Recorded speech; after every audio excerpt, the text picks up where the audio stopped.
Hello, book lovers. Welcome to Must Love Books.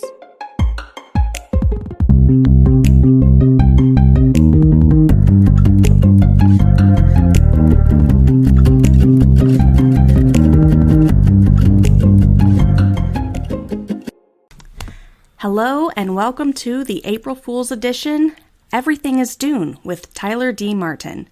Also known as Blue Milk Drinker, Tyler is the author of The Sensual Love of D. Rick and Byfar.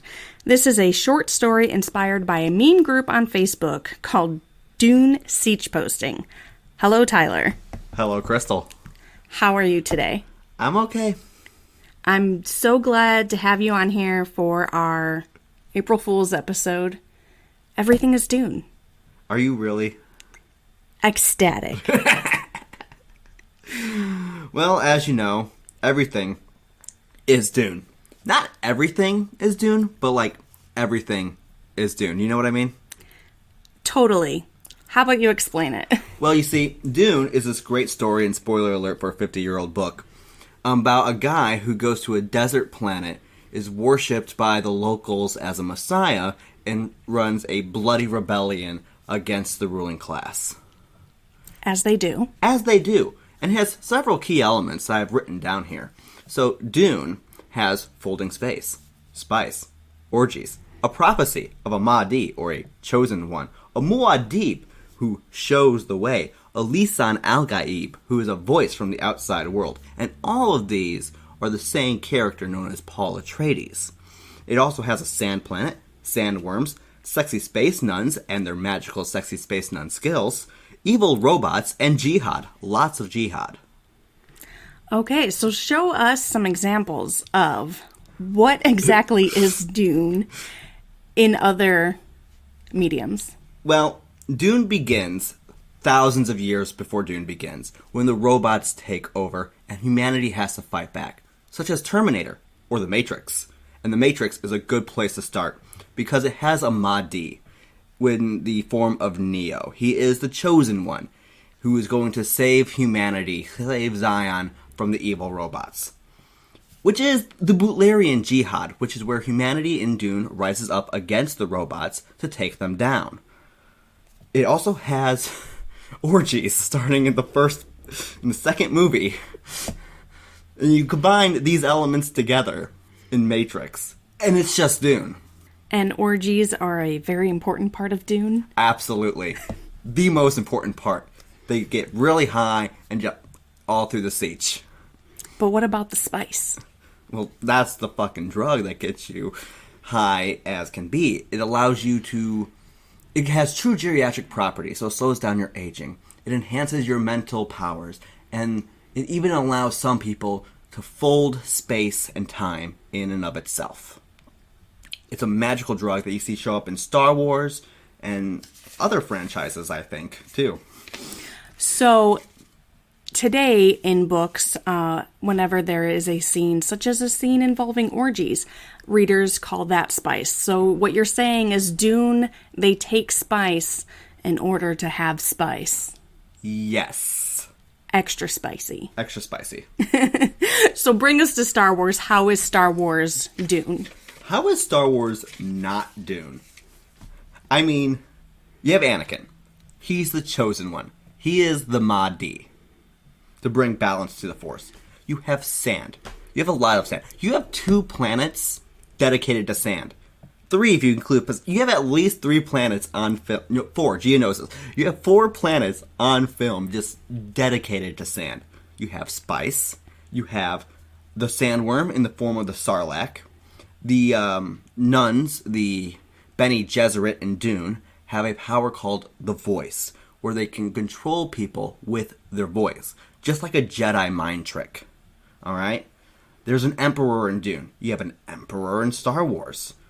In Dune, you have the Fremen, who live in the Sieges, and they are rebelling against this evil empire. You have rebels in Star Wars. Did I mention spice? Yes. Alright, but it gets deeper than that. Alright? In Star Wars Rebels, there is a character named Ezra Bridger who literally quotes Dune. So there are these giant space whales called Purrgil, And they keep diving into this gas cloud before they jump off into hyperspace, folding space.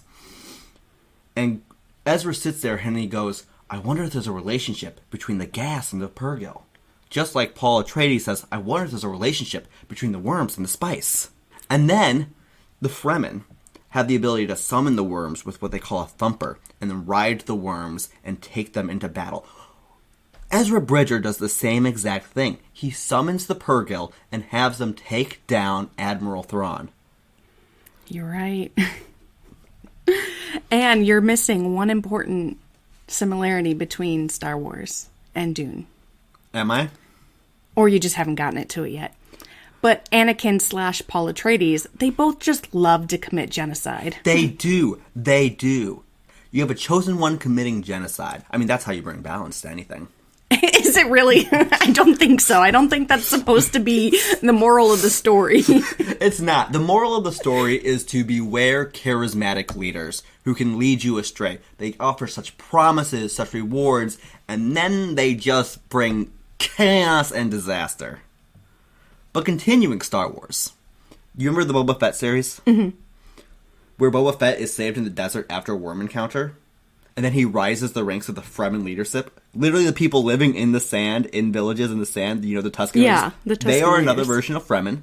He rises through the Fremen ranks and joins their leadership. Helps them take down the train. You know, again, going after the bad guys. And creates for himself a new empire on the sand planet. He literally takes over the government on the sand planet. Just like Paul Atreides. And then, of course, that Dances with Wolves subplot. And now, literally just a few minutes before we started filming this, I was reading Star Wars Dark Disciple by Krystle Hope, which is unmade episodes of the Clone Wars series, written by George Lucas's daughter. And they are talking about Dathomirian culture. And they have something called the Water of Life, which is made by extracting a piece of an animal called the Sleeper, which is like the next step in the Night Sisters of Dathomir becoming into adulthood. In Dune, there is the Water of Life, which is extracted from a dying baby sandworm, which is the next step in the Bene Gesserit witches ascending to a higher power.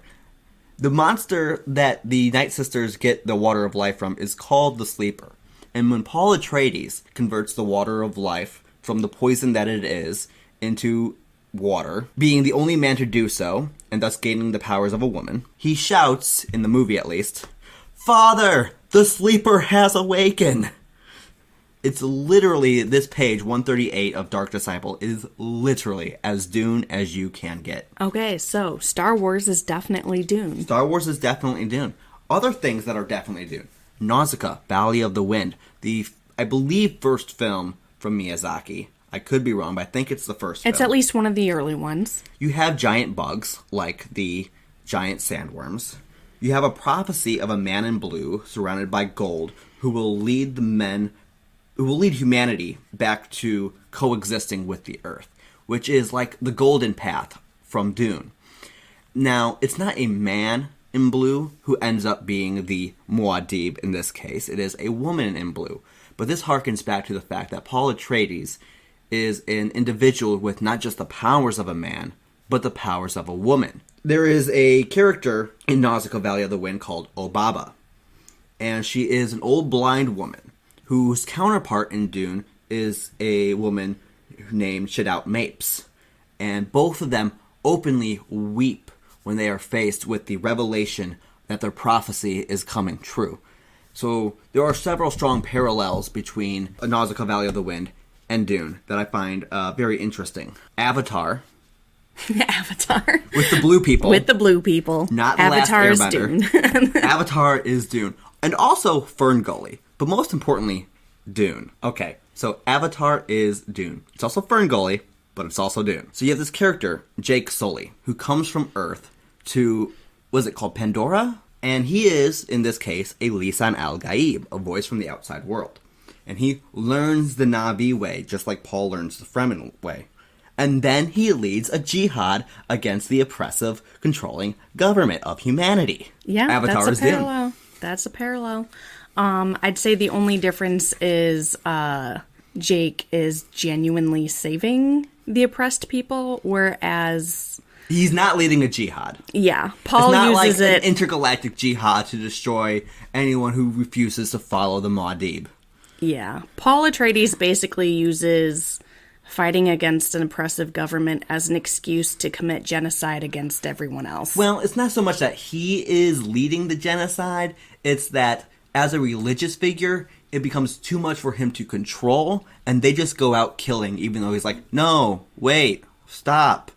Oh, that's a shame. He tries really hard. I'm gonna go live in the desert now like Obi-Wan. Just wandering around as a hermit after getting his eyes burned out. I have one more on my list. Okay, what is the final Everything is Dune comparison? Now, this is not the final, because there are many pieces of literature out there that can be compared to Dune in varying ways. But I do have one more on my list I'd like to talk about today. So, Krystle, do you remember the Barbie movie? Oh, God. How is Barbie Dune? Well, remember Gloria? Yes. She's a voice from the outside world who breaks the Barbie's brainwashing by speaking her cognitive dissonance, right? She's literally a voice from the outside world setting the Barbies free. From the oppressive Kens. She leads a jihad against the Harkonnens. Oh my God. You went there. Alright, the Harkonnens, the bad guys, quotations there, in Dune, where she's literally leading them against the Harkonnens. She's literally freeing the Fremen Barbies from their oppression. I have no words. Actually, you do have words. You just spoke them. Barbie is Dune. Barbie is Dune. Star Wars is Dune. Matrix is Dune. Avatar is Dune. Nausicaa Valley of the Wind is Dune. There's so much Dune out there. How you Dune? Get off my podcast right now. See you next year with more Dune. She just told me to sit back down. I did. I made you sit. So we're going to shift gears a little bit. Stop. I keep saying that. We're going to shift gears is one of the most common phrases I use, and I hate it. I am hitting a gear shift right now. I keep saying it. Like I also say gear absolutely way too much. Absolutely. Absolutely. Like Sabrina in that episode where she made a clone of herself. She's like, that is so true. Absolutely. That is so true. That is so true. That is definitely so true.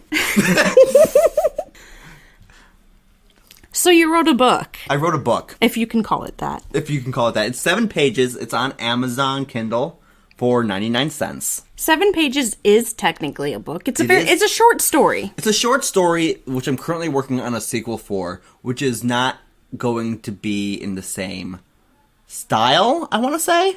It's going to be different. The book itself is based off of a Dune meme.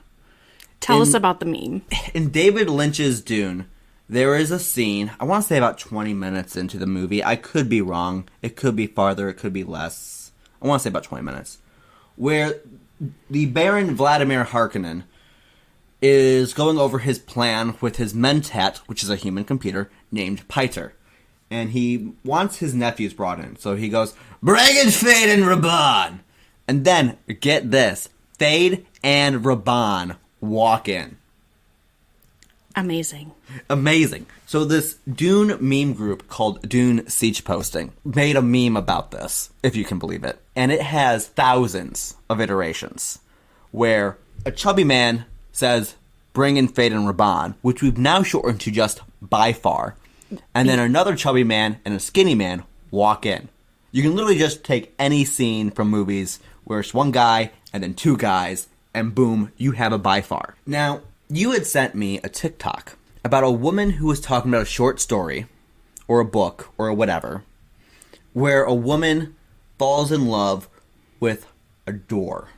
Unhinged. And I realized that you can write a book about anything. Absolutely anything. You can write whatever you want, and no one can stop you. Though someone sometimes should. Absolutely no one can stop you. So I wrote a book about a trans woman named Derek who brings in Fade and Raban while watching David Lynch's Dune. She has the magical powers to bring fictional men into her life. And what does she do when she has these two beautiful, hunky, thin, yet plump men in her room, in her house? Well, she does anything a woman would do. Have them clean it. Yes. There are 6 pages of these men doing all the household chores. And it's filled with memes that you would have to be a member of the group to get, or at least know the movie. And there's also references to A Clockwork Orange in there. And it's just filled with endless jokes hidden in sub-erotic cleaning scenes. The sequel, which I'm working on now, they bring in Sherlock Holmes, a dragon named Franz Capone, and the Lord himself, Jesus Christ. All public domain characters. All public domain characters, of course. So from book 2 on, it's all public domain characters, such as Sherlock Holmes, such as Steamboat Willie may make an appearance. Jesus Christ, obviously public domain, very public domain. Everyone uses him. It's sure to be a wild ride once I'm done with it. A wild ride, indeed. You know, it sounds like a pretty useful ability that Derek has. It is! Free house cleaning, free dragon rides. Yeah, where does the dragon come from? Okay, so it's actually Derek's friend's dragon. It was once like a great dragon that flew over mountains and plains and lived with the dragons and whatnot, but has settled down with the modern life and likes enjoying watching birds and speaking with the birds and watching movies and just really loves their human companion. Your dragon sounds like a cat. My dragon is kind of a cat. It's a frost dragon, though. Dragons in general are kind of like giant scaly cats. They are like giant scaly cats. You know? That's why I wrote Franz Capone as a cat. Franz Capone is a very cat name. Is it? I would name a cat Franz Capone. Would you not name a cat Franz Capone? Look at Falcor. That's a cat name. Falcor is definitely a cat name. I mean, I know Falcor looks more like a dog, but Falcor's kind of a cat. It is. It really is. I love Falcor. So yeah, everything is Dune. I wrote a book on Dune smut and house cleaning. It's only smut for the last 2 paragraphs. The rest is the house cleaning. That's Dune where house cleaning. The real love comes from. That is true love. Get you a fictional man who will snake your drains. That came out right. Your bathtub drain. I'm like, do you hear yourself? Did you hear it? I heard it when you gave me that look that the listeners cannot see. Because we're a very visual medium here. I'll be editing this out. I know. So by the time this episode airs, part 2 of the new Dune movies will be out. Yes, it will. And you will have seen it. Absolutely. But you have not at this point. I have not at this point seen part 2. What are you hoping for to see in part 2? Well, the scene I wanted most in part 1 did get cut. So I'm really hoping I get to see Josh Brolin as Gurney Halleck play the Balasset. That's number 1. That's what I want to see. 2, I want to see some beautiful Fremen gardens, some beautiful Fremen architecture. 3, I want them to take a big old drink of Jameis. I'm sorry? So the Fremen, they drink their own water. Like, they recycle water. So when a member of the Fremen dies, they reclaim the body's water. They have a ritual, like a weird sarcophagus, and they drain all the water out of the body so that they can keep the water. Because your body belongs to yourself. A man's flesh is his own, but his water belongs to the tribe. So when Paul kills Jameis during the Amtul fight, they reclaim Jameis's water and drink it. Are they going to just take a straw and stick it? Oh, God. That's some good Jameis! Paul gets Jameis's coffee service. I killed this man. What's his loot? A coffee pot. You know what? Dude. I feel that. You do feel that. I would like... Is that not the loot you would drop? That is the loot I would drop. That is the first loot I would pick up. Give me your coffee pots. So I want to see, the actual funerary service for Jameis. I want to see them take a big drink of Jameis. Obviously, I'm looking forward to giant sandworms speeding across the desert to take down Harkonnens, to take down the Emperor. I can't wait to see Christopher Walken as Emperor Shaddam Carino IV. If fate wishes it, he can meet you with my knife in his hand. Impressions are not your strong suit. Florence Pugh Pugh as Princess Irulan. I want more Zendaya as Chani. After the first movie came out, they did say that part 2 would be more from Chani's POV. So watching her watch Paul become a messiah, become this great leader, I think will be a very interesting view, because we haven't gotten that viewpoint yet. We've had some of it in, obviously, the David Lynch Dune. In the Sci-Fi Channel Dune, we see much more of the Fremen, we see more of Chani, but we haven't actually seen Paul become the Messiah from her POV. So if they're sticking with what they told us after the first Dune came out, watching that POV would be something I'm very interested in. I'm always down for more Zendaya. I'm always down for more Zendaya. Honestly. Give me all the Zendaya. I don't know why there was so little Zendaya in the first one. Right. She should have been speaking to Paul in his dreams. We have the chance for so much more Zendaya. Yeah, I'm not really sure why they chose to cut that out.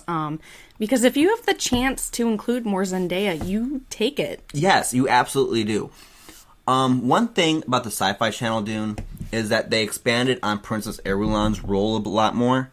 They included her in... They expanded her story. There was more female representation in the Sci-Fi Channel Dune than there was in Dune Part 1. So I'm really hoping we get more expansion on that front. So I want you to rate, in order, all the Dunes. All the Dunes. Mm-hmm. All right. Absolute worst Dune, the book. Really?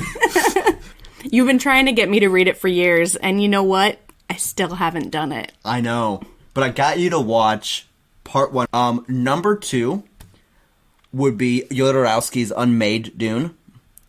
I have gone through almost all the pages that have been put online. It is a beautiful piece of artistic majesty that honestly should never be made. But it is so beautiful. It is so grand. Literally no one could make this film. There's a reason it was never made. No one could make this film. I love it. Then you have the David Lynch Dune. I put that at number 3. Denis Villeneuve Dune. Put that at number 4. Sci-Fi Channel Dune. Absolute the best, in my opinion, with actually sticking to the story. Creativity with the costumes on a limited budget. Number 1. And then the Dune video game, -10. I like how I said to rate them, and you went in the opposite direction. Well, you made number 5 the best. Listen, math is not my strong suit. Does that count as math? Listen, if there's 3 things I hate, it's Harkonnens and math.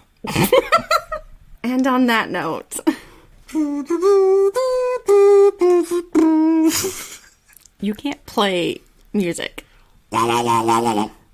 You should do minimal edits on this. It is the April Fool's episode. That is true. Happy April Fools, everyone. This has Happy been April Fools. Everything is Dune with Tyler D. Martin. Kwisatz Haderach. I never even mentioned the Kwisatz Haderach in all of this. My neck, my back. My Cuisinart hacky sack. Where are you even going to put this? That's how I'm ending it. Thank you everyone for listening. This has been Must Love Books. You can find us on Instagram, Facebook, and Patreon under @MustLoveBooksPodcast. Thank you and happy reading.